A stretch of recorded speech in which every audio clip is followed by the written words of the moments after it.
നമസ്കാരം. പനമ്പള്ളി നഗറിലെ ലോഡ്ജിൽ കൊല്ലം സ്വദേശിയായ ഭിന്നശേഷിക്കാരന് ക്രൂരമർദ്ദനം. ലൈംഗിക ബന്ധത്തിൽ ഏർപ്പെടാൻ വിസമ്മതിച്ചതിലുള്ള വിരോധമാണ് മർദ്ദനത്തിന് കാരണം.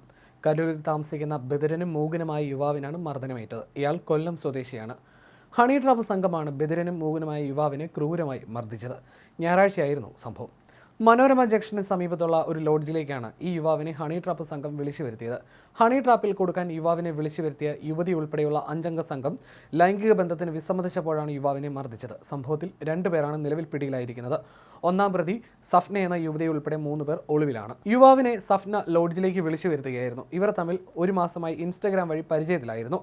ഇവർ തമ്മിലുള്ള ചാറ്റിംഗ് സഫ്നയുടെ മറ്റൊരു സുഹൃത്ത് കാണുകയും അതിൽ പ്രകോപിതനായ ഇയാൾ സഫ്ന വഴിയും ഭിന്നശേഷിക്കാരനെ യുവാവിനെ റൂമിലേക്ക് വിളിച്ചു വരുത്തുകയുമായിരുന്നു. വൈകിട്ട് 6:30 യുവാവ് ഹോട്ടലിലെത്തി. ഈ സമയം ശുചിമുറിയിൽ ഒളിച്ചിരുന്ന 2 പേരും പുറത്തുനിന്നെത്തിയ 2 പേരും കൂടി മാരകായുധങ്ങളുമായി യുവാവിനെ ആക്രമിക്കുകയായിരുന്നു.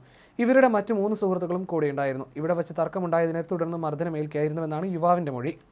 യുവതിയുമായി ലൈംഗിക ബന്ധത്തിൽ ഏർപ്പെടാൻ നിർബന്ധിക്കുകയും ടോർച്ച് വെച്ച് മർദ്ദിച്ചുവെന്നും പരാതിയിൽ പറയുന്നു. പിന്നീട് സുഹൃത്തുക്കൾ വന്നാണ് ഇയാളെ ആശുപത്രിയിൽ എത്തിക്കുന്നത്. ഇയാൾക്ക് വാരിയെല്ലിന് പൊട്ടലുണ്ടായിട്ടുണ്ട്. ഭിന്നശേഷിക്കാരുടെ സംഘടന വഴി നൽകിയ പരാതിയെ തുടർന്ന് കേസെടുത്ത കടവന്ത്ര പോലീസ് 2 പേരെ അറസ്റ്റ് ചെയ്തിട്ടുണ്ട്. ഇതിനു പുറമെ കണ്ടാലറിയാവുന്ന 3 പേർക്കെതിരെ കേസും എടുത്തിട്ടുണ്ട്.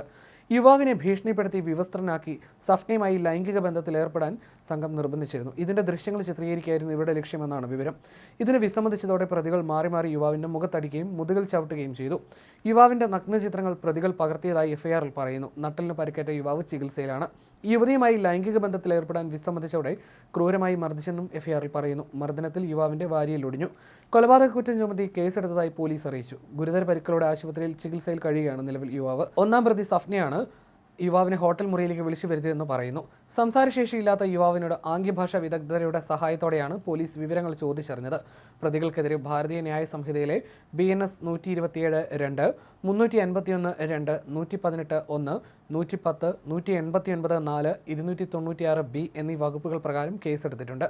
കൂടാതെ ഭിന്നശേഷിക്കാരുടെ അവകാശ സംരക്ഷണ നിയമത്തിലെ വകുപ്പ് 92A പ്രകാരവും കേസ് രജിസ്റ്റർ ചെയ്തിട്ടുണ്ട്. അതേസമയം കഴിഞ്ഞ മാസം കണ്ണൂരിൽ നിന്നും ഹണി ട്രാപ്പിന്റെ ഒരു വാർത്ത പുറത്തു വന്നിരുന്നു. സോഷ്യൽ മീഡിയ ചാറ്റിംഗ് വഴി ഹണി ട്രാപ്പിലൂടെ കണ്ണൂർ ചക്കരക്കൽ മാച്ചേരി സ്വദേശിയായ മധ്യവയസ്കനെ ഭീഷണിപ്പെടുത്തി പണം തട്ടാൻ ശ്രമിച്ച കേസിലായിരുന്നു കാസർഗോഡ് സ്വദേശികളായ 17 വയസ്സുകാരി ഉൾപ്പെടെ 4 അംഗ സംഘം 1 മാസം മുൻപ് അറസ്റ്റിലായത്. ഒന്നാം പ്രതിയായ പ്രായപൂർത്തിയാകാത്ത പെൺകുട്ടി, രണ്ടാം പ്രതി കാഞ്ഞങ്ങാട് കുശാൽ നഗർ സ്വദേശി ഇബ്രാഹിം ഷജ്മൽ അർഷാദ്, കാസർഗോഡ് ചെർക്കള സ്വദേശികളായ KK അബ്ദുൽ കലാം, മൈമൂന എന്നിവരെയായിരുന്നു ചക്കരക്കൽ പോലീസ് അറസ്റ്റ് ചെയ്തത്. പോലീസ് പിടിയിലായവർ ബന്ധുക്കളുമാണ്. പ്രതി മൈമൂനയുമായി സോഷ്യൽ മീഡിയ ചാറ്റിംഗ് വഴി പരിചയപ്പെട്ട പരാതിക്കാരനായ മധ്യവയസ്കനെ കാഞ്ഞങ്ങാടുള്ള വീട്ടിലെത്തിച്ച ശേഷം ഭീഷണിപ്പെടുത്തി നഗ്നനാക്കി 10 ലക്ഷം രൂപ ആവശ്യപ്പെടുകയായിരുന്നു. എന്നാൽ ഇയാൾ പണം കൊടുക്കാൻ തയ്യാറായില്ല. തന്റെ അടുക്കൽ 10 ലക്ഷം നൽകാനില്ലെന്നായിരുന്നു ഇയാൾ പറഞ്ഞിരുന്നത്. പണമില്ലെങ്കിൽ സ്വർണം ആവശ്യപ്പെട്ട പ്രതികൾ പരാതിക്കാരനെ നിരന്തരം ഭീഷണിപ്പെടുത്തുകയായിരുന്നു. തങ്ങൾ പറഞ്ഞ തീയതിക്ക് പണം നൽകിയില്ലെങ്കിൽ മധ്യവയസ്കന്റെ നഗ്നചിത്രങ്ങൾ സോഷ്യൽ മീഡിയയിലൂടെ പ്രചരിപ്പിക്കുമെന്നായിരുന്നു സംഘത്തിന്റെ ഭീഷണി. ചെമ്പിലോടുള്ള പരാതിക്കാരന്റെ ബന്ധുവീട്ടിലെത്തി ഈ കാര്യം പറഞ്ഞ് പണം കൈവശപ്പെടുത്താനും ഇവർ ശ്രമിച്ചിരുന്നു. ഇതേ തുടർന്നാണ് ഇയാൾ ഇവർക്കെതിരെ ചക്കരക്കൽ പോലീസിൽ പരാതി നൽകുന്നത്. 17 വയസ്സുകാരി പീഡിപ്പിക്കാൻ ശ്രമിച്ചതിന് പോക്സോ കേസിൽ കൊടുക്കുമെന്നായിരുന്നു പ്രതികളുടെ ഭീഷണി.